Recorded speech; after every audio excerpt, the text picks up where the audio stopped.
శుక్లాంబరధరం విష్ణుం శశివర్ణం చతుర్భుజం ప్రసన్నవదనం ధ్యాయేత్ సర్వవిఘ్నోపశాంతయే అని స్వామివారికి నమస్కారం చేసుకుని మనము మన పోతన భాగవతంలో 4వ స్కందంలో ఉన్నాము.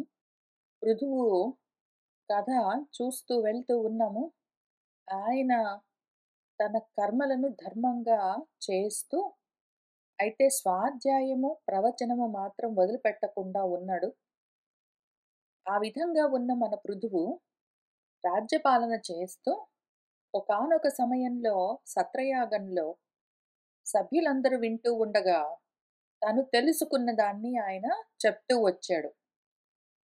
దాంతో ఈయన ఇంతవరకు వచ్చాడు, ఇంకిక్కడి నుంచి ముందుకు వెళ్ళవలసి ఉన్నది అని ఆయనను ముందుకు నడిపించడం కోసం గురువులొస్తూ ఉన్నారు. ఆ ఘట్టం మొదలవుతూ ఉన్నది. చూస్తూ వెళ్దాము. పినువీధి నుండి మెల్లన చనుదెంచిరి బాలసూర్య సంకాస తనులు జనవినుత సిద్ధవర్యులు సనకాదులు సేముషీ విచక్షణులు అంతన్. ఓ విదురా అని మన మైత్రేయ మహర్షి విదురుణ్ణి పిలిచి ఏం చెప్తున్నారు అంటే, ఈ విధంగా మన పృథువు సభ్యులతో మాట్లాడుతూ ఉన్న సమయంలో ఆకాశ వీధి నుంచి మెల్లగా చనుదెంచారు, దిగి వచ్చారు. ఎవరు అంటే సిద్ధవర్యులు, సిద్ధ పురుషులు. ఎందుకు సిద్ధ పురుషులు వచ్చారు? నీ ఇంటికే వస్తారు సిద్ధ పురుషులు, నీకు బ్రహ్మోపదేశం చేస్తారు అని భగవంతుడు ఆయన ఇంతకు ముందు యజ్ఞం చేస్తూ ఉన్న సమయంలో ఉపదేశం చేస్తూ ఉన్నప్పుడు చెప్పారు. ఒకానొక సమయంలో మన పృథువు యజ్ఞాలు చేస్తూ ఉండగా ఏదో చాలా చేసుకున్నాడు. ఇంక ఒక్క యజ్ఞము అది చెడిపోతూ ఉన్నది మాటి మాటికి ఇంద్రుడు అడ్డం పడి. ఆ సమయంలో వాళ్ళ కొడుకు ఆ అశ్వాన్ని తీసుకుని రావడానికి మాటి మాటికి వెళ్తూ ఉన్నాడు. ఇదంతా చూసి హడావిడి పృథువే లేచాడు. ఇంకా ఇంద్రుడిని ఏదో చేసేస్తానని. అప్పుడు బ్రహ్మదేవుడు ఆగాగన్నాడు. ఇంకా ఆయన ఆగిపోయాడు. తర్వాత బ్రహ్మదేవుడు తగ్గితే తగ్గిందిలే, ఒక్క కర్మ ఒక్క యజ్ఞం, ఇప్పుడు ఏంటి విషయం అక్కడ, అయితే అయింది ఇంక ఊరుకో అనేసరికి ఆయన మంచిదనుకున్నాడు. యాగ సమాప్తి చేసేసరికి ఇంక అప్పుడు భగవంతుడు వచ్చి ఆయన ఆ విధంగా సిద్ధమై ఉన్నాడు కాబట్టి ఆయనకు కనిపించి కొన్ని విషయాలు చెప్పి, అదే సమయంలో ఆయన ఏమన్నారంటే భగవంతుడు, నువ్వు చేయవలసిన కర్మలను ధర్మంగా చేస్తూ వెళ్ళావంటే ఒకానొక సమయంలో నీ ఇంటికే సిద్ధ పురుషులు వచ్చి నీకు ఉపదేశం చేస్తారు అని చెప్పారు. అందుకని ఈ సిద్ధ పురుషులు ఈయన సిద్ధమయ్యాడు కాబట్టి వాళ్ళు మార్గం చూపించడం కోసం వచ్చారు. వాళ్ళు ఎట్లా ఉన్నారు అంటే బాల సూర్యులలాగా ఉన్నారు. అప్పుడే ఉదయిస్తున్న సూర్యుడిలాగా ఉన్నారు. అటువంటి శరీరాలతో అంటే ప్రకాశమానమై ఉన్నారు. సనకాదులు వాళ్ళు సనకుడు, సనందనుడు, సనత్ సుజాతుడు, సనత్ కుమారుడు అని కొన్ని పేర్లు చెప్తారు. వాళ్ళు సేముషి విచక్షణులు, విచక్షణ జ్ఞానం సదసత్ విచక్షణ జ్ఞానం కలిగిన వాళ్ళు. సేముషి అంటే ఏదైతే మాయను తొలగిస్తుందో అటువంటి జ్ఞానంతో కూడి ఉన్న వాళ్ళు. అంతన్ వాళ్ళు నెమ్మదిగా దిగి వచ్చారు. దిగి వచ్చి అనఘాత్ములు అతిథి రూపంబున ఆ గృహమేధి ప్రాణములు ఉద్గతిచే తనరిన ప్రత్యుద్గతి వందనముల మరలన్ ప్రతిష్ఠితంబులగుననుచున్ వినబడు వచన న్యాయంబున ఉద్గతములగు ప్రాణములన్ క్రమ్మర పొందను కోరువాడునన్ బోలే అనుచర ఋత్విక్ సదస్యుడై పృథుడు అంతన్. మన పృథువు ఏం చేశాడంటే, ఆ వచ్చిన వాళ్ళు అనఘాత్ములు, అఘము అంటే పాపము, కోపము కోరిక లేని వాళ్ళు పుణ్యాత్ములు.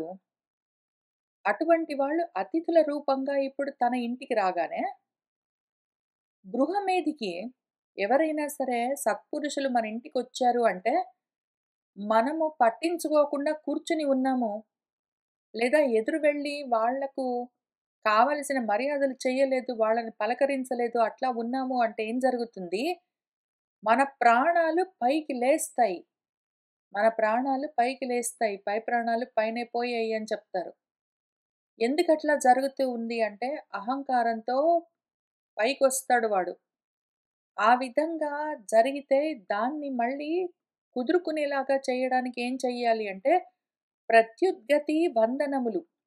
ఎదురు వెళ్ళి నమస్కారం చేసి వాళ్ళని పలకరించి లోపలికి తీసుకునొచ్చి ఇవన్నీ చేసేసరికి ఏమవుతుందంటే, అహంకారంతో పైకి లేచిన ప్రాణము మళ్ళీ వెంటనే దాని స్థితికి వెళ్ళి ఉంటుంది, ప్రతిష్ఠితమవుతుంది అని ఒక న్యాయమైన వాక్కున్నది. అది అట్లా వినిపిస్తూ ఉంటుంది. మనం అప్పుడప్పుడు వింటూ ఉంటాం. ఎవరైనా పెద్దల ఇంటికొస్తే మనము పలకరించలేదు, మర్యాద చెయ్యలేదు, గౌరవం చూపించలేదంటే పై ప్రాణాలు పైకే పోతాయి అని ఒక మాట ఉంటుంది లోకంలో. అందుకని ఇప్పుడు ఆ విధంగా ఉద్గతములైన పైకి లేచిపోతూ ఉన్న ప్రాణాలను క్రమ్మర మళ్ళీ వెనక్కి తీసుకుని రావాలనుకునేవాడేం జేస్తాడు, లేస్తాడు. లేచి వెళ్ళి పలకరించి, నమస్కారం చేసి తీసుకునొచ్చి కూర్చుని పెట్టి వాళ్ళొచ్చిన విషయం కనుక్కొని అవన్నీ చేయవలసి ఉంటుంది. అట్లానే ఇప్పుడు మన ఋతువు కూడా అనుచర ఋత్విక్ సదస్యుడై తన అనుచరులతో పాటు, ఋత్విక్కులతో పాటు సదస్సులో ఆ సభలో కూర్చున్న వాళ్ళతో పాటు కలిసి పృథుడు అంతా ఇంకా ఎదురు వెళ్తూ ఉన్నాడు. ఇంద్రియేశుడు గంధాదిక ఇష్ట గుణముల గూర్చి ఉద్గమన క్రియ గోరి చేయు పగిదిన్ పృథు చక్రవర్తి సంభ్రమముతోడ మహిత భక్తిని ప్రత్యుద్గమనంబు చేసెన్. మనసు ఒక్కొక్కసారి ఏదో మంచి వాసన వస్తూ ఉన్నది, ఎక్కడి నుంచైనా మంచి దృశ్యం కనిపిస్తుంది, ఏదైనా శబ్దం వినిపిస్తుంది చక్కగా అంటే ఎట్లా అది లేచి పరిగెడుతుందో అంత వేగంగా మనవాడు కూడా ఉద్గమన క్రియ గోరి చేయు పగిదిన్, ప్రాణాలు వెళ్ళిపోతూ ఉన్నవాళ్ళు కోరికల వెంటబడి ఇంద్రియ పదార్థాల వైపుకు వెళ్ళిపోయినంత వేగంగా మన పృథువు ఈసారి సంభ్రమంతో, గొప్ప భక్తితో మన సత్పురుషుల దగ్గరికి అంతే వేగంగా పరిగెత్తాడు, ప్రత్యుద్గమనము చేశాడు. ఘనగౌరవమున అమ్ముని జనచిత్త వశీకృతుడు సభ్యుడు ప్రియుడు వినయానత కంధరుడై జనవరుడు ఆ పరమయోగి చంద్రులన్ ఎలమిన్. గొప్ప గౌరవంతో కూడి మునిజనుల యొక్క చిత్తాన్ని వశం చేసుకునేవాడు. ఈయనను చూస్తే మునిజనులందరూ వాళ్ళ మనసులు ఈయన పైన పెట్టుకుంటారు. అంతటి గౌరవం చూపిస్తాడు మనవాడు. సభ్యుడు, సభ్యత కలిగినవాడు, సభ్యుల మధ్యలో ఎట్లా ప్రవర్తించాలి అని తెలిసినవాడు. అసభ్యంగా ప్రవర్తించడము అంటే మనం ఎక్కడ ఉన్నామో ఆ చుట్టుపక్కల ఎవరున్నారో వాళ్ళను అనుసరించి మనము ప్రవర్తించడము సభ్యత కలిగి ఉండడము. మనం ఒకవేళ ఒక 7, 8, 9, 10 చిన్న పిల్లలున్నారు, టీనేజ్ పిల్లలున్నారు. మనం ఒక 40, 50 సంవత్సరాల వయసులో ఉన్న వాళ్ళమైతే మనం అటువంటి వాళ్ళతో ఎట్లా ప్రవర్తిస్తాము? లేదా మనం ఒక 40, 50 ఏళ్ల వయసులో ఉన్నాము, ఇంకొక మన వయసులో వాళ్ళున్నప్పుడు వాళ్ళతో ఎట్లా వ్యవహరిస్తాము? మనం ఒక 40, 50 ఏళ్ల వయసులో ఉన్నాము, ఎవరైనా 70, 80, 90 ఏళ్ల వయసులో ఉన్నవాళ్ళుంటే ఎట్లా వ్యవహరిస్తాము? మనకన్నా ఎక్కువ చదువుకున్న వాళ్ళతో, మనతో సమానంగా చదువుకున్న మన క్లాస్‌మేట్స్‌తో, మనకన్నా చిన్న పిల్లలతో మనం ఎట్లా వ్యవహరిస్తాం, అవన్నీ తెలిసి వ్యవహరించడము సభ్యత కలిగి ఉండడం. అంటే ఆ సభలో మీరెక్కడున్నారో ఆ సమయంలో, సభ అంటే కొంతమంది కూడి ఉన్న ప్రాంతం. అక్కడ ఆ సమయంలో ఉన్నవాళ్ళెవరో చూసుకుని, దాని ప్రకారము నువ్వు ఒకవేళ ప్రవర్తిస్తే దాని పేరు సభ్యత. అయితే పెద్దలున్నారక్కడ, చదువుకున్న వాళ్ళున్నారు, అనుభవంలో వృద్ధులున్నారు. వాళ్ళందరూ ఉంటే, నీకింకా అంత వయస్సు లేదు, అంత అనుభవం లేదు, అంత జ్ఞానం లేదు. అయినా గూడా వాళ్ళతో సమానంగా నువ్వు ప్రవర్తించావనుకో, అటువంటప్పుడు నువ్వు అసభ్యంగా అంటే, ఆ సభకి సరిపోని విధంగా ప్రవర్తిస్తున్నావు అనర్థం. ఎవరు ఎక్కడ ఉన్నారో దాన్ని బట్టి, దేశకాల పరిస్థితులను బట్టి, ఆ చుట్టూ ఉన్న మనుషుల్ని బట్టి మనం ప్రవర్తిస్తే దాని పేరు సభ్యత. మనవాడు సభ్యుడు. ఎక్కడ ఏ విధంగా వ్యవహరించాలి? తన రాజ్యంలోని ప్రజలతో ఎట్లా ఉండాలి? తన ఇంట్లో తన భార్యాబిడ్డలతో ఎట్లా ఉండాలి, తన తల్లిదండ్రులతో ఎట్లా ఉండాలి, ఇక్కడ సత్రయాగంలో ఇంతవరకు ఉన్న అనుచరుల మధ్యలో, ఋత్విగ్జనం మధ్యలో ఎట్లా ఉండాలని తెలిసినవాడు. ఇప్పుడు ఇంతవరకు ఆయన తనకు తెలిసినవన్నీ వాళ్ళకు చెప్తూ వచ్చాడు. కానీ ఇప్పుడు తనను మించిన జ్ఞానం కలిగిన వాళ్ళొచ్చేసరికి ఏ విధంగా ప్రవర్తించాలో ఆ విధంగా వెంటనే మారిపోయింది ఆయన వ్యవహారము. కాబట్టి ఆయన సభ్యుడు. ఆ విధంగా సభ్యత కలిగి ఉన్న వాళ్ళెవరుంటారో, వాళ్ళు ఎప్పుడైనా సరే అందరికీ ప్రియులై ఉంటారు. మనవాడు ఆ విధంగా ప్రియుడు, సభ్యుడు, అందరి మనసులు చూరగొన్నవాడు. వినయ ఆనత కంధరుడై తల వంచి వినయంగా ఆ జనవరుడు రాజుగారు ఆ పరమయోగి చంద్రుల దగ్గరికి ఎలమిన్ ఎంతో గౌరవంతో పరిగెడుతూ వెళ్ళాడు.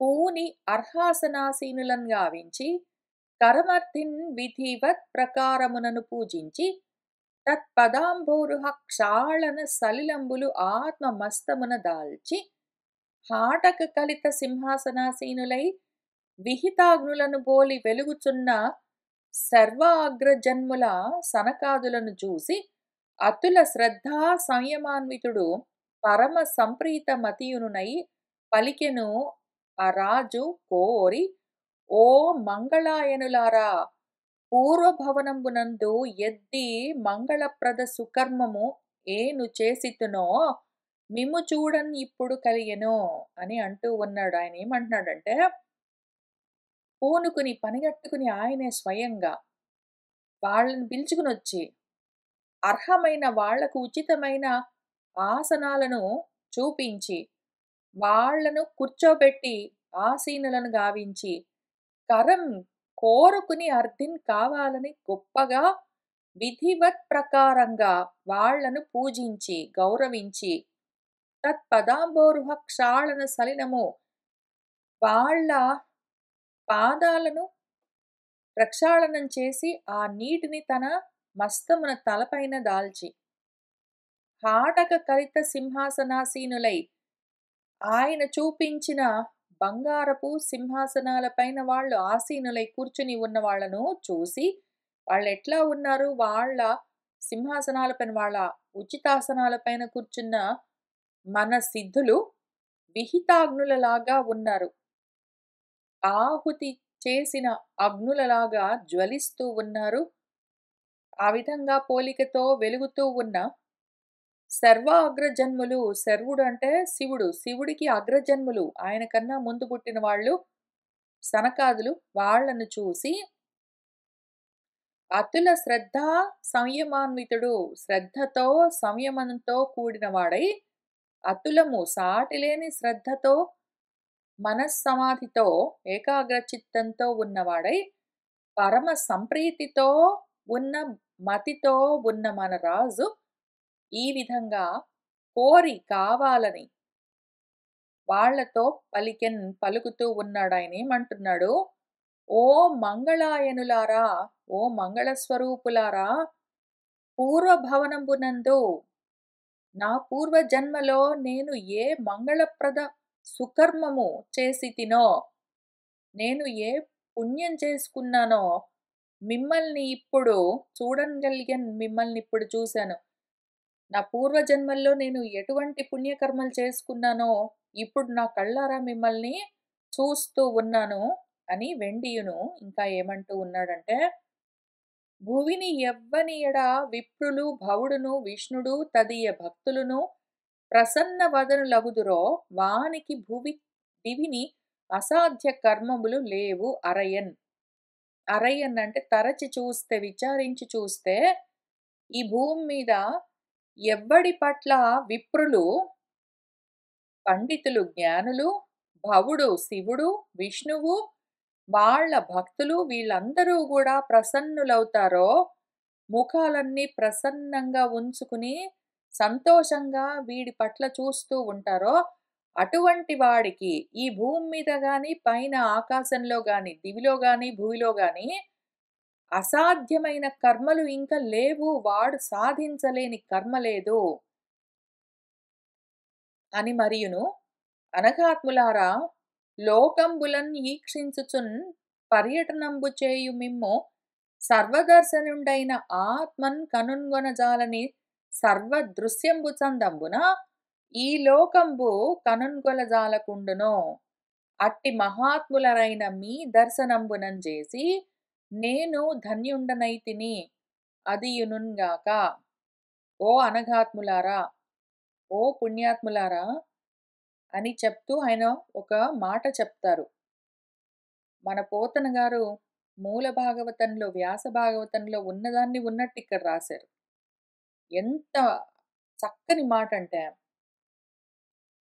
వీళ్ళు ఆకాశంలో నుంచి పరమయోగి జనులు, సిద్ధులు, ఆత్మసిద్ధులు వాళ్ళు దేదీప్యమానంగా వెలిగిపోతూ దివి నుంచి భువికి దిగి వచ్చారు. ఈయన లేచి వెళ్ళి వాళ్ళని పిలుచుకునొచ్చి ఉచితాసనాల పైన కూర్చుండబెట్టి వాళ్ళ ఎదురుగా వినయంగా కూర్చుని మాట్లాడుతూ ఉన్నాడు అంటే, పైగా అంటూ ఉన్న మాటేమి, నేను ఏ జన్మలో ఏ పుణ్యం చేసుకున్నానో మిమ్మల్ని చూడగలుగుతూ ఉన్నాను.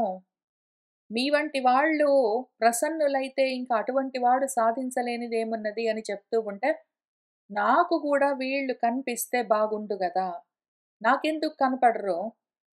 ఎందుకు అంటే, నాకంత భాగ్యం లేదు, నేనంత పుణ్యం చేసుకోలేదు అని ఒక కారణం చెప్పుకోవచ్చు. లేదా ఇవన్నీ పురాణాల్లో ఉంటాయి, నిజంగా బయటెక్కడ కనపడవు.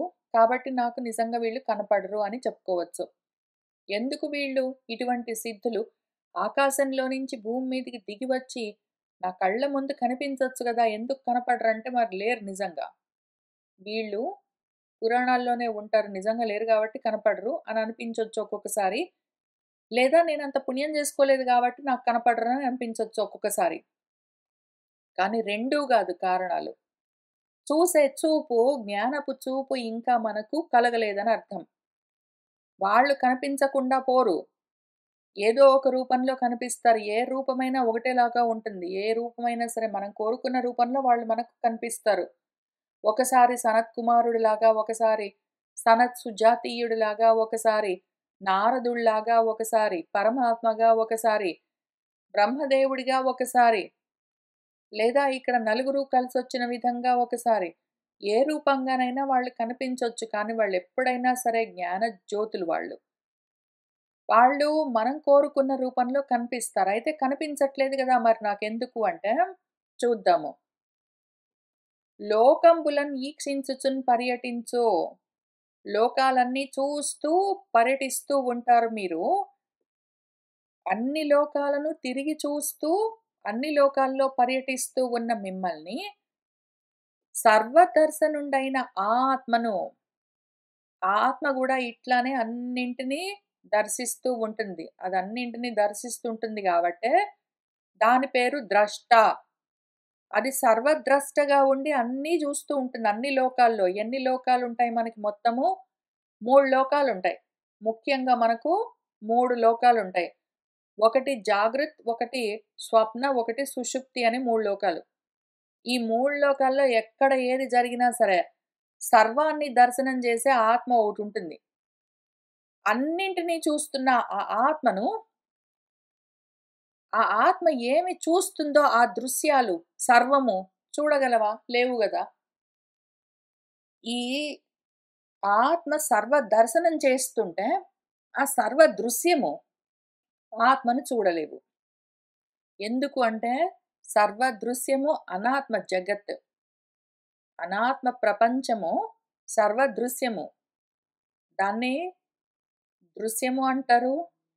దాన్ని జగత్ అంటారు. దాన్ని విశ్వం అంటారు. సర్వం అంటే విశ్వం అని అర్థం. సర్వం విశ్వానికి ఇంకొక అర్థం. విశ్వం అంటే ఈ వరల్డ్, ద యూనివర్స్ గాదు.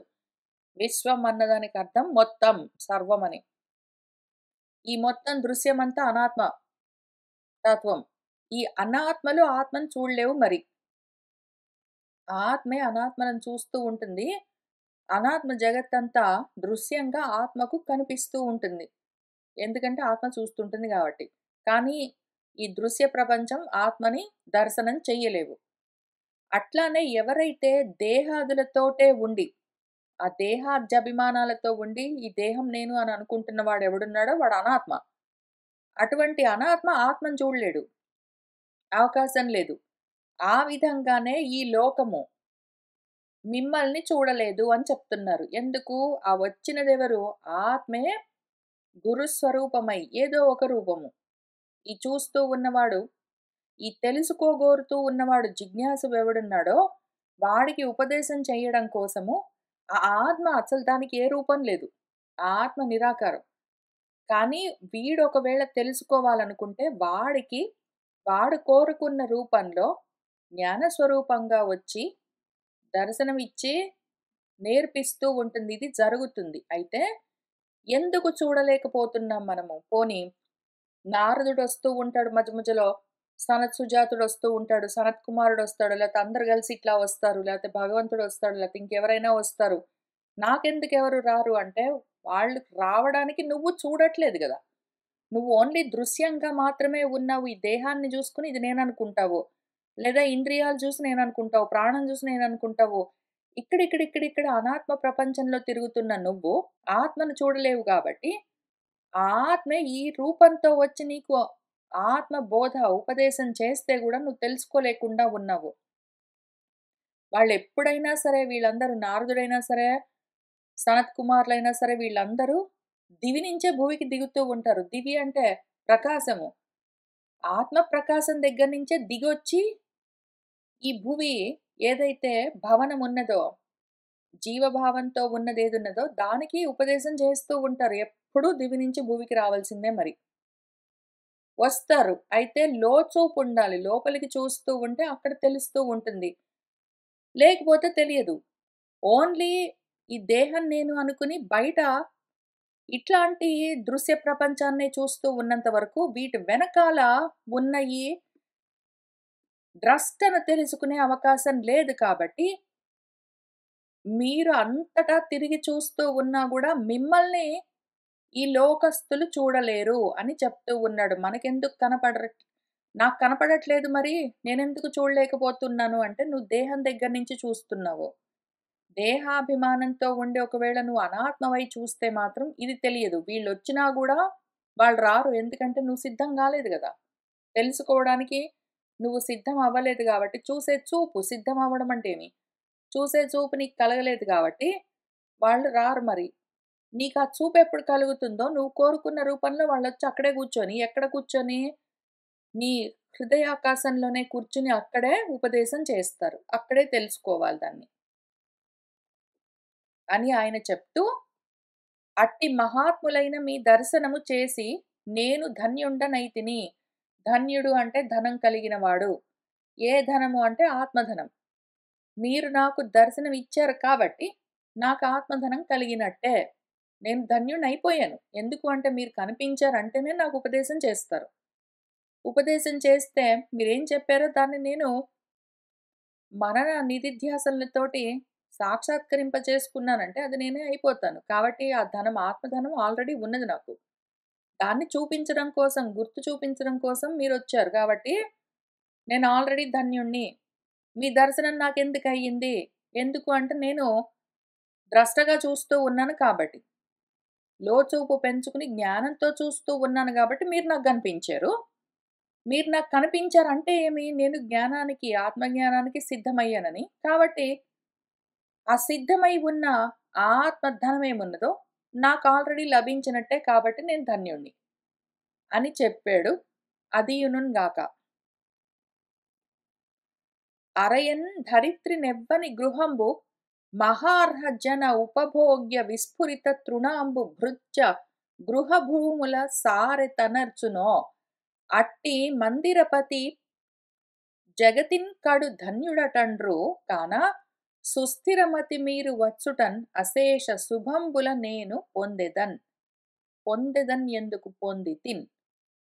అరయన్ తరచి చూస్తే, విచారించి చూస్తే ఈ భూమి మీద ఎవరో ఒక ఆయన ఉన్నాడనుకోండి.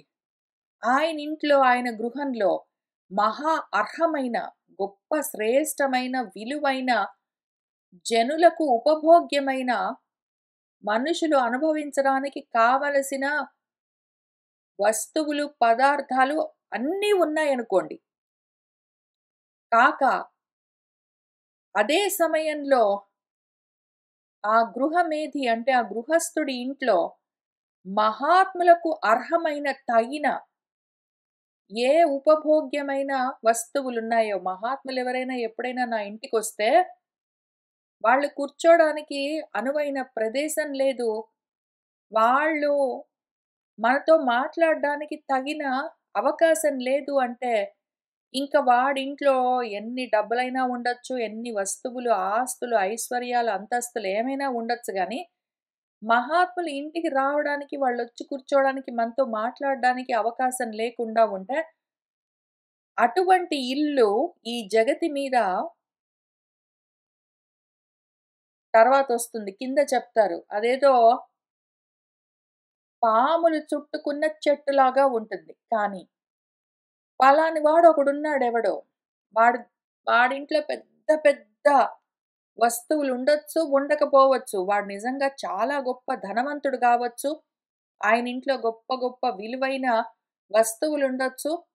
ఆయన గూడా గొప్ప గొప్ప విలువైన వస్త్రాలు ధరించొచ్చు. ఇంకేమైనా మంది మార్బలం అన్నీ ఉండొచ్చు. అంతస్తులు ఉండొచ్చు, మేడలు ఉండొచ్చు, కార్లు ఉండొచ్చు. లేదా చిన్న ఇల్లేదో ఉండొచ్చు. బహుశಃ వాళ్ళింట్లో ఎక్కువగా వస్తువులేమీ లేవు. పెద్ద పెద్ద అందమైన మెత్తటి తివాచీలు, పరుపులు, పట్టు పరుపులు అవన్నీ లేకపోయుండొచ్చు. ఏదో వాళ్ళు పడుకోవడానికి, కూర్చోవడానికి ఒక పక్కలాంటివి ఉన్నాయి. అయినా సరే, ఎట్లా ఉన్నది వాళ్ళింట్లో పరిస్థితి, వాళ్ళు ధనికులా, వాళ్ళు పేదవాళ్ళా అని సంబంధం లేదు. కానీ పెద్దవాళ్ళెవరైనా వస్తే, మహా అర్హజనులెవరైనా వస్తే,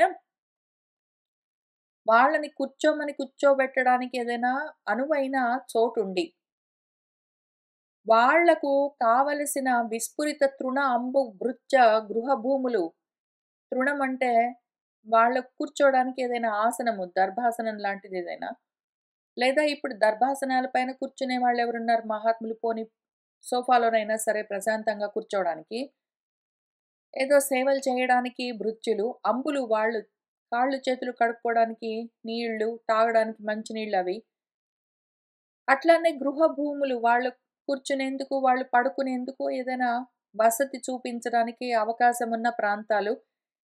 ఇటువంటివన్నీ సారెన్ వరసగా తనర్చునట్టి ఉన్న మందిరపతి, ఆ ఇంటి యజమాని ఎవరున్నారో, ఆ ఇంట్లో ఉన్నవాళ్ళు, అటువంటి వాళ్ళ దగ్గర డబ్బులు ఉండొచ్చు, ఉండకపోవచ్చు. కానీ ఈ భూమి మీద వాళ్ళు గొప్ప కడు ధన్యులు అటండ్రు అని అంటూ ఉంటారు కాబట్టి, సుస్థిరమతిని ఇటువంటి గొప్ప బుద్ధితో నా కోసం మీరు వచ్చారే, ఆ విధంగా రావడం వల్ల అశేష శుభాలు, అంతులేని శుభాలు నాకు కలిగాయి అని ఆయన చెప్పుకుంటూ ఉన్నాడు. అదియునుగాక. లేకపోతే ఒకవేళ వాళ్ళింట్లో ఏమైనా ఉండొచ్చు, ఉండకపోవచ్చు. చాలా డబ్బులుండొచ్చు, వస్తువులు, వాహనాలు ఉండొచ్చు, ఉండకపోవచ్చు గానీ, ఎవరైనా పెద్దవాళ్ళు ఇంటికొస్తే కూర్చోమనడానికి లేదు, మంచినీళ్ళిచ్చేది లేదు, పలకరించేది లేదంటే, అటువంటి వాళ్ళ ఇల్లు అశుభాలతో నిండి ఉంటుంది అని ఈ పద్యంలో చెప్తూ ఉన్నారు. వరమతులారా, ఎవ్వని నివాసము తీర్థ పదాంతరంగులై పరగినయట్టి భాగవత పాద జలంబులు సోకవేనిన్, తత్పురుషుడు భూరి సంపదల పొంపిరిపోయిననైన వాని మందిరము బురగ ప్రకీర్ణ జగతీజము పోలునటండ్రు కోవిదులు. కోవిదులు అంటే తత్వం తెలిసిన వాళ్ళేమంటారంటే, ఓ వరమతులారా, ఓ సిద్ధ పురుషులారా, ఎవరి నివాసం వాళ్ళకి ఇల్లు ఉంది, వాకిలి ఉంది, పిలికున ఉన్నాయి, భార్య ఉంది, భర్త ఉన్నారు, పిల్లలు ఉన్నారు, అన్నీ ఉన్నాయి గానీ, తీర్థ పదాంతరంగులై పరగిన ఎట్టి భాగవత పాద జలంబులు సోకవేనిన్, ఇంటికి ఎవ్వరు పెద్దవాళ్ళు రారు. వాళ్ళింటికి ఎవరు రారు మహాత్ములు. వాళ్ళింట్లో కూర్చుని భోజనం ఏమైనా చేయడం, వాళ్ళతో కూర్చుని పలకరించడం ఇటువంటివన్నీ లేవీ లేవు. ఎంతసేపు డబ్బుల గురించి, ప్రాపంచికమైన విషయాల గురించి మాట్లాడేవాళ్ళు. ఎంతసేపు కోపాలతో, కోరికలతో ఉన్నవాళ్ళే నిండి ఉంటారు, వస్తూ ఉంటారు, పోతూ ఉంటారు. శాంతమూర్తులు వచ్చి కొంతసేపు కూర్చుని మాట్లాడి వెళ్ళడం అన్నది ఆ ఇంట్లో ఎప్పుడూ జరగట్లేదు అంటే, అప్పుడు తత్పురుషుడు భూరి సంపదలన్ పొంపిరిపోయిననైనా వాడి దగ్గర ఎంత గొప్ప సంపదలు ఉండొచ్చు, లేదా వాడు ఎంత పేదవాడైనా కావచ్చు. వాడికొక ఇల్లు ఉన్నది, భార్య, భర్తో, పిల్లలు అన్నీ ఉన్నా గూడా ఏమీ లేనివాడే వాడు. వాని మందిరం ఎట్లా ఉంటుంది వాడిల్లంటే, ఉరగ ప్రకీర్ణ జగతీజము పోలును.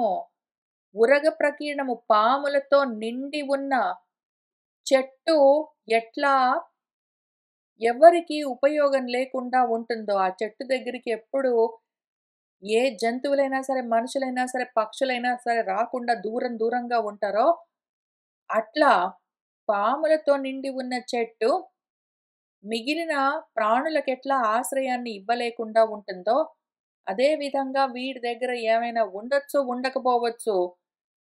మహాత్ములు మాత్రం ఆ ఇంటిని ఆశ్రయించరు అని చెప్తారు. అని పలికి వెండియును ఇట్లనియన్. ఆయనేమంటున్నారంటే, పరమ పావనులారా!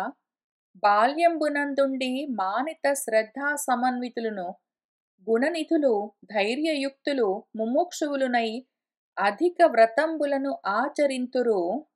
అట్టి పుణ్యులు భవత్ ఆగమనంబు స్వాగతమయ్య సత్కృపా కలితులారా! అనివారిత వ్యసనార్ణవంబైనట్టి భూరి దుర్లంఘ్య సంసారమందు మతి విహీన స్వకీయ కర్మముల చేసి అడరి మగ్నులమై ఇంద్రియార్థములనే తివిరి పురుషార్థములుగాగా తెలియు మాకు కుశలము ఉన్నదే లోకైక కుశలులారా. లోకానికి కుశలము మీరే, లోకానికి క్షేమము మీరే. అటువంటి మీరు నేనడుగుతున్న ఒక ప్రశ్నకి జవాబు చెప్పండి. ఓ పరమపావనులారా! బాల్యంబునందుండి మీ చిన్నప్పటినుంచి గూడా మీరు మానితము, సమ్మానితము అందరూ గొప్పగా గౌరవించే శ్రద్ధతో సమన్వయం కూడి ఉన్న మీరు గుణనిధులు, ఆత్మ గుణాన్ని తెలుసుకోవడానికి కావలసిన గుర్తులు, లక్షణాలను ఏవి చెప్తారో అటువంటి గుణాలన్నీ కూడి ఉన్న మీరు ధైర్యయుక్తులు అంటే ధీ అంటే బుద్ధి. ధైర్యం కలిగిన వాళ్ళు అంటే ధీ కలిగిన వాళ్ళు అని అర్థం. ధీ బుద్ధి ఉన్నవాళ్ళే, జ్ఞానంతో ఉన్నవాళ్ళే భయపడరు. ధైర్యానికి, బుద్ధికి అంత కనెక్షన్ ఉంటుంది. ధైర్యము అంటే ధీరత్వం అంటే బుద్ధి కలిగి ఉండడం. జ్ఞానం ఉన్నది అంటే ఆటోమేటిక్‌గా ధైర్యం ఉంటుంది. దేని గురించైనా మనకు తెలియట్లేదు అంటేనే భయం వేస్తుంది. మనకు రాత్రి పూట బయటికి వెళ్ళాలంటే భయమెందుకు వేస్తుంది? తెలియని ప్రాంతానికి వెళ్ళాలంటే భయమెందుకు వేస్తుంది? చావంటే భయమెందుకు వేస్తుంది అంటే, ఏదైతే మనకు తెలియదో దాని గురించి మనకు భయం కలుగుతూ ఉంటుంది. చావంటే ఏంటో తెలుసుకుంటే ఇంక దాని గురించి భయముండదు. మనం ఒక ప్రాంతానికి వెళ్ళినప్పుడు ఆ చుట్టుపక్కల ఏముందో, ఎవరుంటారో తెలిసిన తర్వాత ఇంక భయముండదు. చీకట్లో వెళ్తూ ఉన్నప్పుడు భయం వేస్తుందంటే, వెలుగు లైట్ వేయగానే, ఆ చుట్టుపక్కల ఏమున్నాయో తెలవగానే భయం వేయదు. ఆ రకంగా భయం ఎప్పుడు కలుగుతుంది అంటే, ధీ లేనప్పుడే. ధీ ఉంటే ధైర్యం ఆటోమేటిక్. ధైర్యం అంటేనే ధీ కలిగి ఉండడం అని అర్థం. ధైర్యం అంటే మళ్ళీ సెపరేట్‌గా ఇంకేమో అర్థం లేదు. ధైర్యంగా ఉండడం అంటే ధీ కలిగి ఉండడం. ఎందుకు భయపడతావు? ధైర్యంగా ఉండు అంటే, ఎందుకు భయపడుతున్నావు? బుద్ధి కలిగి ఉండు. భయపడవలసిన అవసరం లేదని తెలుసుకుని ఉండు అని చెప్తూ ఉంటారు. ఎందుకు భయపడతావు? ధైర్యంగా ఉండు అంటే, అజ్ఞానంతో ధైర్యం ఉండదు. అట్లా చెప్పినా గూడా, ఎందుకు భయపడుతుంటావు? మాటి మాటికి ఊరికే భయపడుతుంటావు, ధైర్యంగా ఉండు అని వాళ్ళు వీళ్ళు చెప్పినా గూడా మనకెందుకు భయమనిపిస్తూ ఉంటుంది అంటే, ఇంకా బుద్ధి కలగలేదు. ధైర్యం కలగలేదు గాబట్టి ధైర్యం ఉండదు మరి. ధైర్యం కలగనప్పుడే ధైర్యం ఉండదు. ధైర్యం కలిగితే భయం ఉండదు. అది విషయము. మీరు ధైర్యయుక్తులు, ధీ కలిగిన వాళ్ళు. మామూలు జ్ఞానం గాదు. ఆత్మజ్ఞానం కలిగిన వాళ్ళు. కాబట్టి మీరు ముముక్షువులు. వీళ్ళని ముముక్షువులనే పిలుస్తున్నారు. మోక్ష ఇచ్చ కలిగిన వాళ్ళు వీళ్ళు. ఆ విధంగా మోక్ష ఇచ్చ కలిగిన వాళ్ళే మీరు. పసప్పటి నుంచి గూడా శ్రద్ధతో, బుద్ధితో అధికమైన వ్రతాలని ఆచరిస్తూ ఉంటారు. అట్టి పుణ్యులు మీరు. మీ యొక్క ఆగమనంబు మీరు రావడము ఎంతో గొప్ప విషయము. స్వాగతము, సుఆగతము. మీ ఆగమనంబు సుఆగతము. గొప్పగా వచ్చారు మీరు. సత్కృపాకలితులారా, గొప్ప కృపతో, దయతో కూడి నా ఇంటికొచ్చారు. ఇల్లంటే గృహం. గృహం అంటే దేహం అని గూడా అర్థముంది. నాలోకొచ్చారు. ఆ దివి ఎక్కడున్నదో ఆత్మస్థితి అక్కడి నుంచి దిగి నా స్థితికొచ్చి, అనాత్మ స్థితికొచ్చి ఇప్పుడు నాకు ఆత్మజ్ఞాన బోధ చేయబోతూ ఉన్నారు దయతో. అనివారిత వ్యసనార్ణవంబో ఒకటున్నది. నివారించడానికి, అడ్డుకోవడానికి వీలు లేని వ్యసనము అంటే మహా ఆపద. వ్యసనము అంటే ఏవో మనకు కొన్ని వ్యసనాలుంటాయని జెప్తారు. ఏదో అడిక్షన్ అని. అడిక్షన్ గాదు. వ్యసనం అంటే అర్థము కష్టం, దుఃఖం అని అర్థం. వ్యసనార్ణవం అంటే దుఃఖార్ణవం. ఈ దుఃఖ సాగరం ఉన్నది. సంసారమన్న దుఃఖ సాగరము అనివారితము.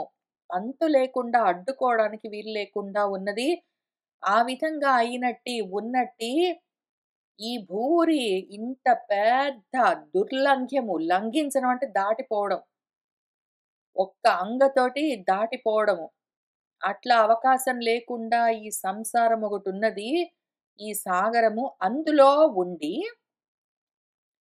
పైగా మతి విహీనులమై బుద్ధి చెడి, స్వకీయ కర్మంబులను జేసి మేము చేసుకున్న మా సొంత కర్మల వల్లే బద్ధులమయ్యి, అడరి ఎంతో ఎక్కువగా ఆ సంసార సాగరంలోనే మగ్నులమై ఇంద్రియార్థాలనే పట్టుకుని, కంటికి దృశ్యాలు, చెవికి శబ్దాలు, నోటికి రుచులు మొదలైన ఇంద్రియార్థాలేవున్నాయో, ఏ ఏ ఇంద్రియానికి దాని దాని పదార్థాలు. వాటినే పరమ పురుషార్థంగా పట్టుకుంటాం మేము. ఏం గావాలండి మనిషిగా పుట్టినందుకు ఉన్నంత కాలం అనుభవిస్తూ సంతోషంగా, సుఖంగా ఉండాలి అని చెప్పుకుంటూ తిరుగుతాం పైగా. అంత అజ్ఞానంలో మొత్తమే నిమగ్నమై కూరుకుని ఉన్నాము. తివిరి ఇంక వీటినే పూర్తిగా మేము పురుషార్థాలనుకుంటాము. ఇంకేమీ లేదనుకుంటాము. అటువంటి మాకు ఇంద్రియార్థాలనే పరమార్థం అనుకుని, దాన్నే ఆ విధంగా తెలుసుకుని, వాటినే సాధించడానికి ప్రయత్నం చేస్తున్న మాకు, ఓ లోకానికి కుశలాన్ని కలిగించే సిద్ధపురుషులారా! కుశలము ఉన్నదా మాకు? మాకు కుశలం ఉన్నదా? అని అడుగుతూ ఉన్నాడు. కుశలము, కుశలమని ఎన్ని సార్లంటున్నాడో. మీరు కుశలులు, మాకు కుశలమున్నదా? ఇంకా అప్పటికే అవ్వలేదు కుశలం గురించిన కుశల ప్రశ్న. మీరలు ఆత్మారాములగుటంజేసి, మీయందు కుశల అకుశల రూపంబులైన మతివృత్తులు సంభవింపవు కావునన్ కుశల ప్రశ్నంబు ఉపపన్నంబు గాదు.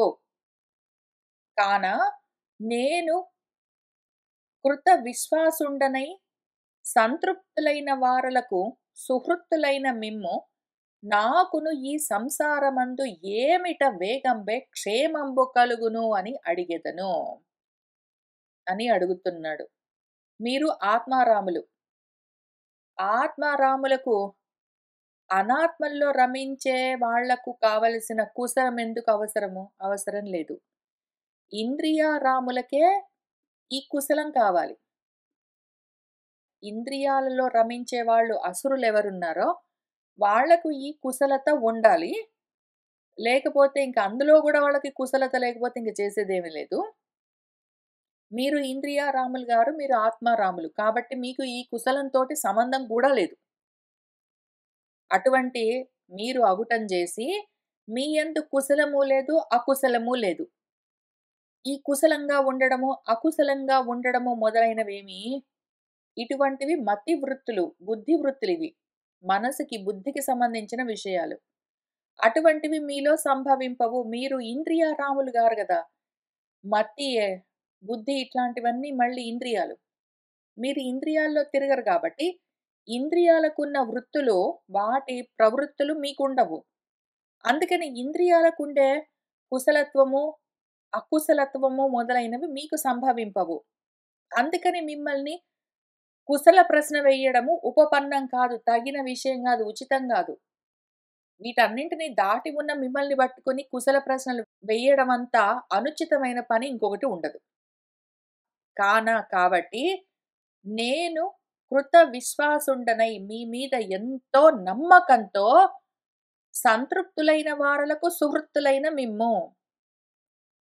ఆత్మతృప్తితో ఉండే వాళ్ళ పట్ల సుహృత్తులుగా ఉండే మిమ్మల్ని ఒక క్వెషన్ అడుగుతున్నాను.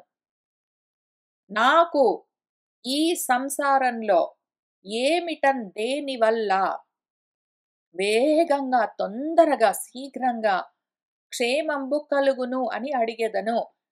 నేనిందులో మొత్తమే నిమగ్నమై కూరుకుని ఉన్నాను.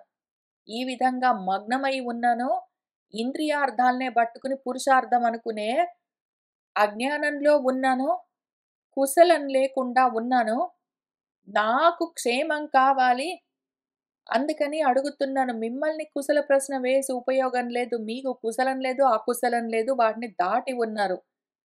కుశలాకుశలాలు 2 బుద్ధి వృత్తులు. మీకు లేవు. అందుకని మిమ్మల్ని అడగను. నేనే నా గురించి అడుగుతాను. నా కుశలం నేనే అడుగుతాను. నాకు ఏ విధంగా కుశలత కలుగుతుంది? అక్కడి నుంచి నాకు ఏ విధంగా క్షేమం కలుగుతుంది? ఆ మార్గం నాకు చూపించండి అని అడుగుతున్నాడు. ఈయన అడుగుతున్న ప్రశ్న అంతా ఇంతా గాదు.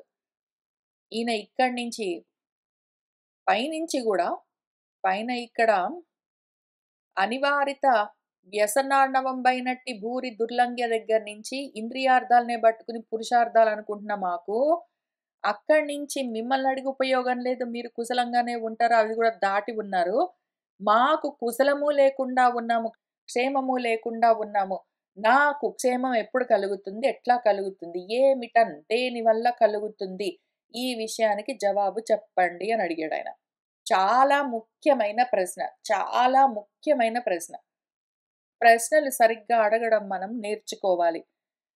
ఏవో రకం ప్రశ్నలడిగితే ఏదో రకం జవాబొస్తుంది.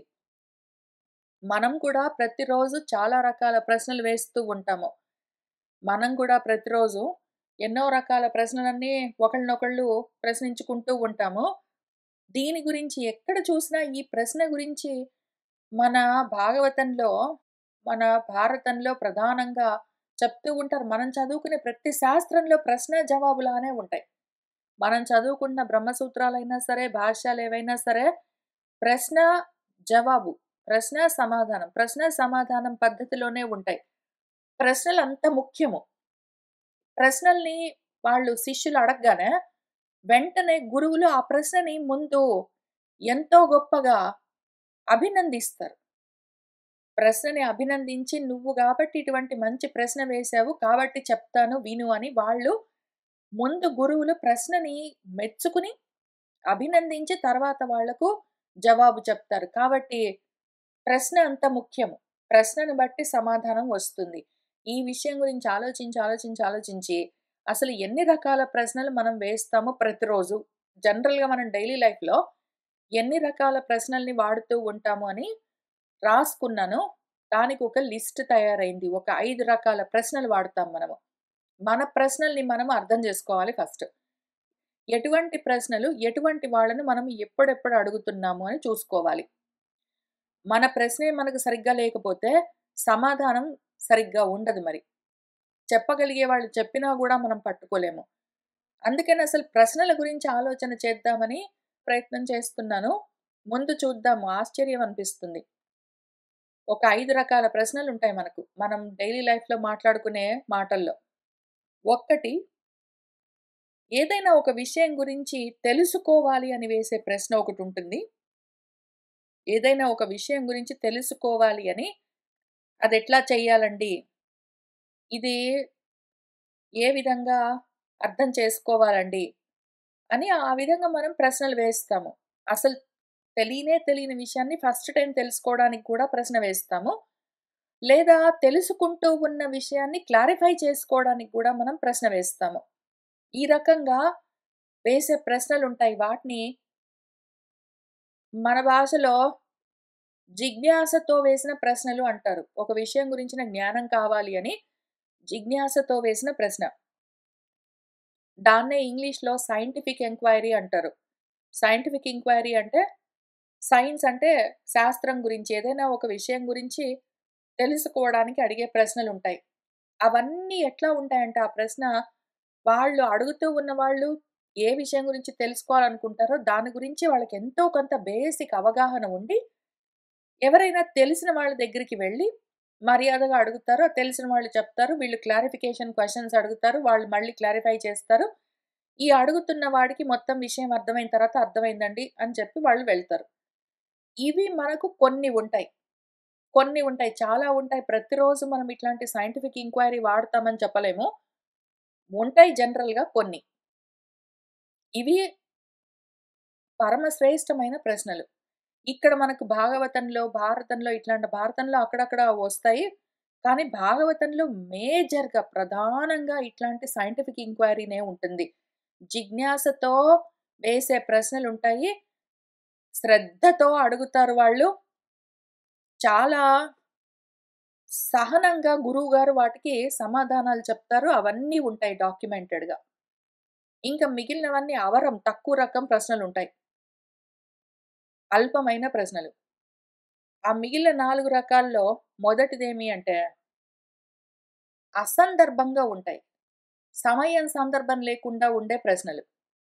ఇప్పుడు మనం ఇక్కడ కూర్చొని మాట్లాడుకుంటూ ఉన్నదేమి అంటే, ఆ ఆత్మ గురించే మాట్లాడతాం ఇక్కడ. పొద్దస్తమానం మనం ఇక్కడ ఆత్మ గురించే మాట్లాడుతూ ఉంటే, దాన్ని ఏదో కథలో పెట్టి మన వ్యాసుల వారో, వాల్మీకి మహర్షో చెప్పారనుకోండి.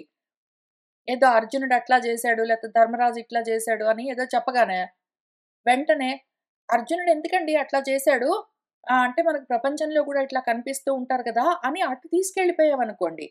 అసందర్భం. ఇక్కడ మన సందర్భం ఆత్మ. మన ప్రకరణము, మనం మాట్లాడే మొత్తం సబ్జెక్ట్ మ్యాటర్ ఆత్మ అయితే, ఇంక ఇక్కడ కూర్చొని ప్రాపంచికమైన విషయాల గురించి అన్ని ప్రశ్నలు వేస్తూ ఉంటే, ఆ అసంబద్ధమైన, అసందర్భమైన ఇర్రిలెవెంట్ ప్రశ్నలు. మన ధృతరాష్ట్రుడు అడుగుతాడు ఇట్లనే. ఆయనకు సనత్ సుజాతీయుడే వచ్చి కూర్చుని, వేదవ్యాసుడే వచ్చి కూర్చుని, విదురుడు గూడా కూర్చుని, అందరూ ఆయనకి చేసే ప్రవచనాలు ఆత్మ పరంగానే చేస్తే, ఆయన మాత్రం మొత్తం విని అంతా బానే ఉంది. కానీ నా కొడుకులు చచ్చిపోకుండా ఏం జేయొచ్చు? నేను ఎల్లకాలం బ్రతికుండేందుకు ఏం జేయొచ్చు? అని ఈ రకంగా ప్రాపంచికమైన ప్రశ్నలే వేస్తాడాయన. చెప్పేవాళ్ళు ఆత్మ గురించి చెప్పడానికి వచ్చి కూర్చుంటే వాళ్ళని పిలుస్తాడు కూర్చోబెట్టి, వాళ్ళ ఆత్మ గురించి చెప్తుంటే ఈయన అనాత్మల ప్రశ్నలు వేస్తూ ఉంటాడు. అది ఎట్లా ఎందుకండి? ఇదెట్లా ఎందుకండి? అనుకుంటూ. మనం గూడా ఇట్లానే అసందర్భంగా, అసభ్యంగా ఆ సభ్యత ఎక్కడ ఉన్నది? మనం ఇక్కడ కూర్చున్నప్పుడు మన సభ ఏమి ఆత్మ విజ్ఞానం గురించి విచారణ చేసే సభ మనది. ఇక్కడ కూర్చొని అసభ్యంగా ఎందుకంటే ఇక్కడ సభలో మాట్లాడవలసిన దానికి సంబంధం లేకుండా ప్రాపంచికమైన విషయాలు ఆ క్వెషన్స్ వేశారనుకోండి. దాని పేరు అసభ్యంగా ఉండడం. సభ్యత లేకుండా.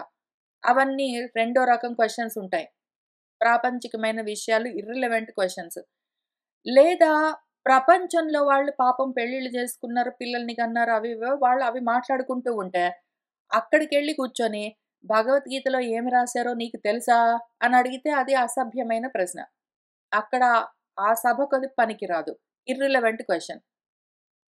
మన సభ్యులు ఎట్లా ఉంటారంటే, జ్ఞానం కలిగిన వాళ్ళు అసభ్యంగా ప్రాపంచికమైన విషయాలు మాట్లాడుకుంటున్న వాళ్ళ దగ్గరికెళ్లి కూర్చొని ఈ పారమార్థికమైన విషయాల గురించి చర్చ చెయ్యరు. అక్కడికెళ్లి కూర్చుంటారు. ఏదో పార్టీకో, ఫంక్షన్‌కో వాళ్ళు వీళ్ళు పిలిస్తేనో వెళ్లి కూర్చొని గూడా, వాళ్ళు ప్రాపంచికమైన విషయాలు మాట్లాడుకుంటుంటే వీళ్ళు వింటే వింటారు. వాళ్ళేమైనా ప్రశ్న వేస్తే ప్రాపంచికమైనవి చెప్తారు. కానీ వీళ్ళు బయలుదేరి వాళ్ళు అడిగినా అడగపోయినా భాగవతంలో ఏముందో తెలుసా? భగవద్గీతలో అప్పుడు ఆయన ఏం చేసాడో తెలుసా? అని ఏం డిస్కస్‌లు చెయ్యరు మనం అందుకని వీళ్ళు సభ్యులు. వీళ్ళు ఇక్కడున్నా సభ్యులే, అక్కడున్నా సభ్యులే. అయితే ప్రాపంచికమైన మనస్థితి ఉన్నవాళ్ళు, వాళ్ళు ప్రపంచంలో వాళ్ళతోటి మాట్లాడుకున్నప్పుడు పాపం సభ్యులే.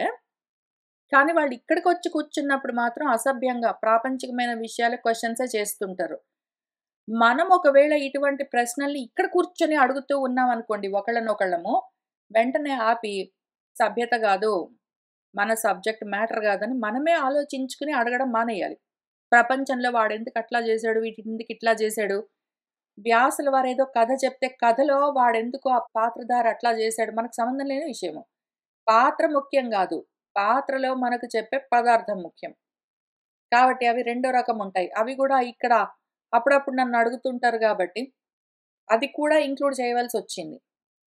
మూడో రకము, నాకన్నీ తెలుసు, నీకేమి తెలీదు అని రంధ్రాన్వేషణ చెయ్యడానికి, లోపాలెత్తి చూపించడానికి, లేదా నాకెక్కువ తెలుసని చెప్పడానికి ప్రశ్నలు చాలా వేస్తారు. ప్రపంచంలో ఒకళ్ళనొకళ్ళు అహంకారంతో ఉన్నవాళ్ళు, అభిమానంతో "మీకేం తెలీదండి, నేను చెప్తాను వినండి" అనుకుంటూ, "అదట్లా ఎందుకు జరిగిందనుకుంటున్నారు?" అని అడిగి వాళ్ళేదో చెప్తే, "కాదండి" అనుకుంటూ వాళ్ళని చులకన చేయడానికి, చిన్నబుచ్చడానికి మాట్లాడేవన్నీ ఉంటాయి. అటువంటి ప్రశ్నలన్నీ కూడా అసభ్యమైన ప్రశ్నలు, తక్కువ రకం ప్రశ్నలు, నాకు తెలుసు, నీకు తెలియదు అని ఎత్తి చూపించే ప్రశ్నలుంటాయి. అటువంటివన్నీ గూడా మనం అవాయిడ్ చేయడం మంచిది. ఒకవేళ గురువులు, శిష్యులు కూర్చుని టీచర్, స్టూడెంట్స్ చదువుకుంటున్న సమయంలో టీచర్‌కి తెలుసు, స్టూడెంట్‌కి తెలుసో తెలియదో అని కనుక్కోవడానికి నువ్వెందుకు అనుకుంటున్నావు? ఏమనుకుంటున్నావు? నీకేం అర్థమైంది? అని అడగడము సభ్యత. ఎందుకంటే ఆ సభలో గురు శిష్యుల బంధానికి అది అవసరం కాబట్టి. మిగిలిన సభ్యులు ఒకళ్ళనొకళ్ళు లోపాలెత్తి చూపించుకోవడానికో, వాడికి రాదు నాకు తెలుసని చెప్పడానికో ఒకవేళ చేస్తే మాత్రం చెయ్యరు. అది తగిన పని కాదు. జాగ్రత్తగా ఉండాలి. ఆ తర్వాత ఇంకో రకం ప్రశ్నలెట్లా ఉంటాయంటే, వాలిడేషన్ కోసము మోస్ట్‌లీ మెజారిటీ ప్రపంచంలో మనుషులు మాట్లాడుకునే ప్రశ్నలన్నీ, ఒకళ్ళని ఒకళ్ళు అడిగే ప్రశ్నలన్నీ ఇదిగో ఈ నాలుగో రకం గ్రూప్‌లోకొస్తాయి. ఈ నాలుగో రకం వాలిడేషన్ కోసమో, ఊరికనే పలకరింపుల కోసం అడిగే ప్రశ్నలు. ఊరికనే పలకరించడం కోసం అడుగుతారు. అసలు ఈ ప్రశ్నలకి అర్థమే ఉండదు. కానీ ఒక కారణం ఉంటుంది. అర్థం ఉండదు. కానీ కారణం ఉంటుంది. ఎట్లా అంటే, వాళ్ళేదో బజార్‌లో కూరగాయలు కొనుక్కుంటున్నారో, బట్టలు కొనుక్కుంటున్నారో ఏదో వాళ్ళని పట్టుకునే, "బాగున్నారండి?" అని అడుగుతారు. వాళ్ళు బానే ఉన్నారు గాబట్టే గదా షాప్‌కొచ్చేదో కొనుక్కుంటున్నారు. అనవసరమైన, వ్యర్థమైన ప్రశ్న. లేకపోతే వాళ్ళింటికే ఫోను చేసి, "ఇంకా ఆ ఇంట్లోనే ఉన్నారా అండి?" అని అడుగుతారు. వాడు ఆ ఇంట్లో ఉన్నాడు గాబట్టే గదా నువ్వు చేస్తే ఫోను ఇంతకుముందు ల్యాండ్‌లైన్స్ ఉన్నప్పుడు. నువ్వు ఆ ఇంటికి ఫోను చేస్తే వాడు ఫోను ఎత్తాడు. అట్లా ఉంటుంది. అక్కర్లేని ప్రశ్నలు. లేదా నాకిక్కడి దాకా ఫోను చేసి, "ఆ! అమెరికాలోనే ఉన్నావా?" అని అడిగితే ఎట్లా ఉంటుంది? నాకిట్లాంటి ప్రశ్నలన్నీ అడిగిన వాళ్ళందరూ ఉన్నారు. అనవసరమైన ప్రశ్నలు. మనకు జవాబు తెలుసు. కానీ దాన్ని క్వెషన్ మోడల్‌లో, క్వెషన్ ఫార్మాట్‌లో అడుగుతుంటారు. ఊరికినే వాటిని కుశల ప్రశ్నలు అనుకుంటారు. కుశల ప్రశ్నలంత పనకమాలిన ప్రశ్నలు ఇంకెక్కడా ఉండవు. ఎందుకు అంటే, నిజంగా ఒకవేళ వాడికి ఆరోగ్యం బాలేదనుకోండి, వాడి దగ్గరికెళ్లి అనవసరంగా "ఆరోగ్యం బాలేదా?" అని అడిగితే వాడికి చెప్పాలని అనిపించొచ్చు, అనిపించకపోవచ్చు. అది అసభ్యమైన ప్రశ్న. వాడు ఏదో బయట కనిపిస్తేనో, వాడింటికే నువ్వు వెళ్లి వాడు గుండ్రాయిలాగా కళ్ళ ముందు కనిపిస్తే, "ఆరోగ్యంగా ఉన్నారండి? ఆరోగ్యం బానే ఉందా?" అని అడగడము అసభ్యమైన ప్రశ్న. అక్కర్లేని పనకమాలిన ప్రశ్న. ఈ ప్రశ్నలు మనకు చాలా ఎక్కువగా ఉంటాయి. అయితే ఇప్పుడెక్కడున్నారండి? హైదరాబాద్‌లోనే ఉన్నారా? అని అడుగుతుంటారు. ఆరోగ్యం బావుందా? అని అడుగుతారు. వాళ్ళ పిల్లల గురించి, వాటి గురించి అడుగుతూ ఉంటారు. ఈ పలకరింపులు లేకపోతే వాళ్ళకేం తోచదు. కనీసము ఇంత మాత్రం "నువ్వు బాగున్నావా? నీ పిల్లలు బాగున్నారా? నీ ఆరోగ్యం బాగుందా?" అని అడగకపోతే, మనము పట్టించుకోవట్లేదు వాళ్ళని, అదే అసభ్యత అనుకుంటారు. అది అజ్ఞానులకు అదే అసభ్యత. జ్ఞానులకు అట్లా అడగడం అసభ్యత. అడగరాదు. అక్కర్లేని పనికిమాలిన కుశల ప్రశ్నలు, అవసరం లేని ప్రశ్నలన్నీ అడగడానికి వీల్లేదు. ఎందుకు వాళ్ళట్లా అడుగుతారు? పనికిమాలిన ప్రశ్నలు. వాళ్ళు ఇంట్లోకొస్తూ ఉంటే, "ఆ! వచ్చావా?" అని అడుగుతారు. వాళ్ళు నిద్ర లేస్తూ ఉంటే, "ఆ! లేచావా?" అని అడుగుతారు. ఏదో వాళ్ళు బట్టలు తీసుకొని బాత్రూమ్ వైపుకి వెళ్తుంటే, "ఆ! స్నానం చేయడానికెళ్తున్నావా?" అని అడుగుతారు. ఎందుకిట్లా అడుగుతారు అంటే, వాలిడేషన్ కోసము. వాడు బట్టలు తీసుకొని బాత్రూమ్ సైడ్‌కెళ్తే స్నానం చేయక ఏం చేస్తాడు? అందుకోసమే కదా అటెళ్తున్నాడు. లేకపోతే బట్టలు మార్చుకుంటాడు, లేకపోతే మానుకుంటాడు వాడిష్టం. మనకు సంబంధం లేని విషయం. కానీ మనం "ఆ! స్నానం చేయడానికెళ్తున్నావా?" అంటే పాపం వాడక్కడ ఆగి, వెనక్కి తిరిగి, మన సైడ్ చూసి ఆ! అవును అని చెప్పాలి. ఇప్పుడు దీనివల్ల ఏమైంది లోపలంతా ఖాళీగా ఉండి, బయట మాత్రమే ఎవరైనా పలకరిస్తుంటే నేను ఉన్నాను అన్న ఉనికి ఉంటుంది అన్న ఫీలింగ్ ఉన్న వాళ్ళుంటారు గదా!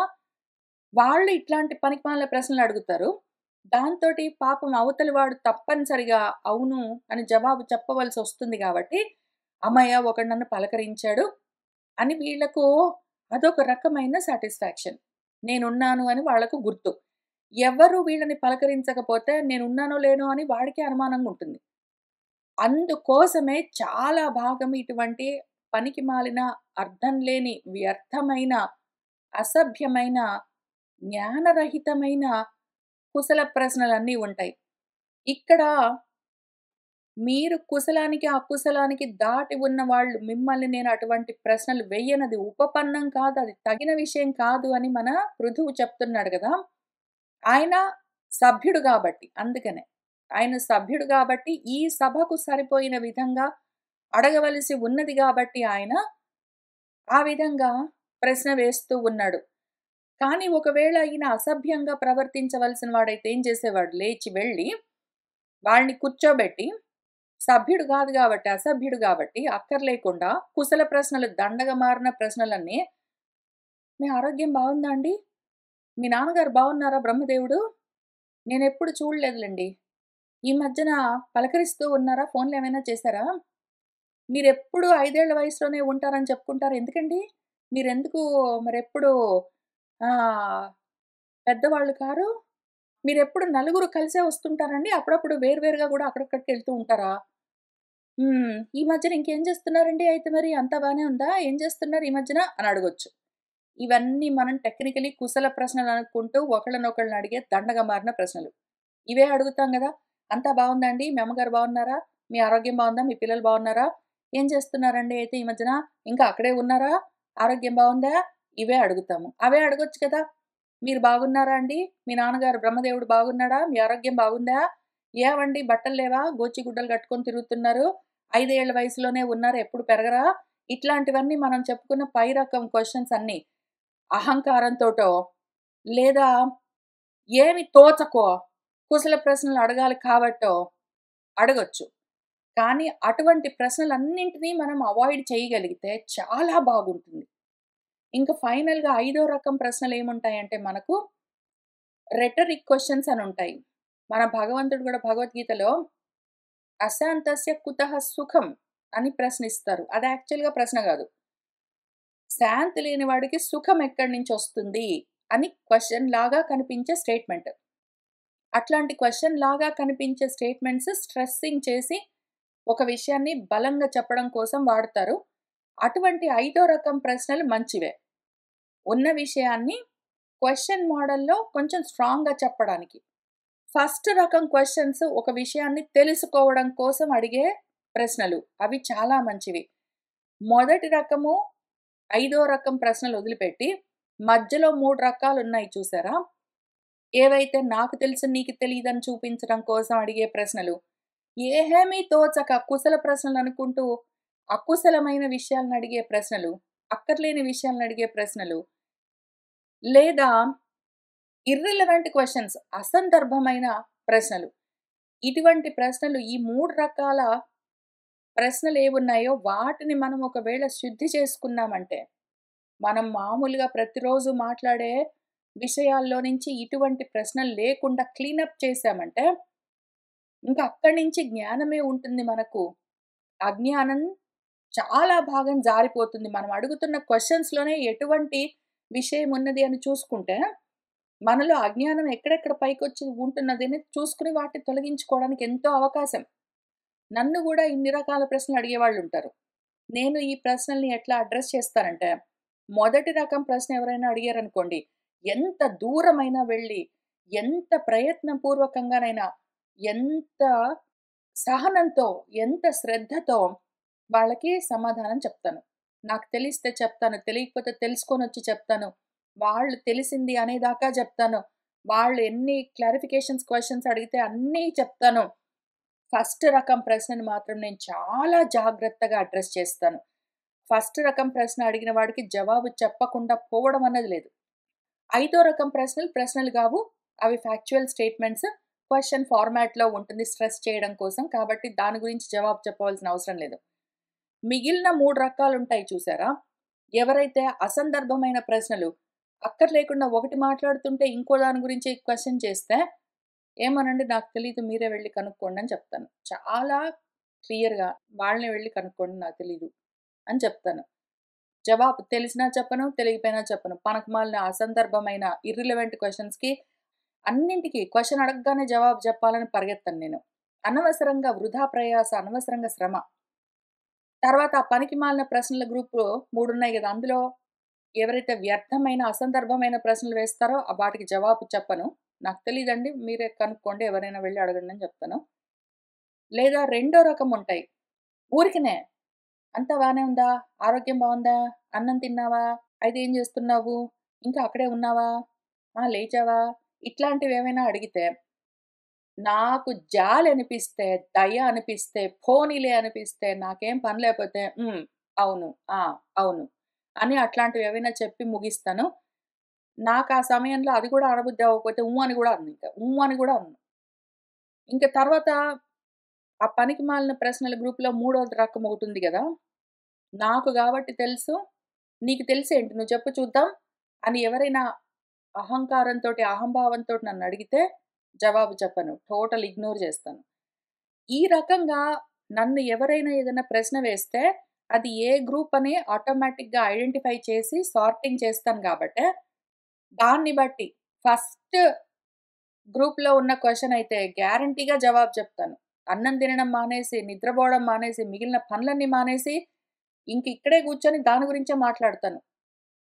మిగిలిన 3 రకాలు నా ఇష్టం ఉంటే మాట్లాడతాను. లేపోతే అసలు ఎంత ఇగ్నోర్ చేస్తానంటే, దీనివల్ల నాకు చాలా సమయం సేవ్ అవుతుంది. చాలా శ్రమ తగ్గుతుంది.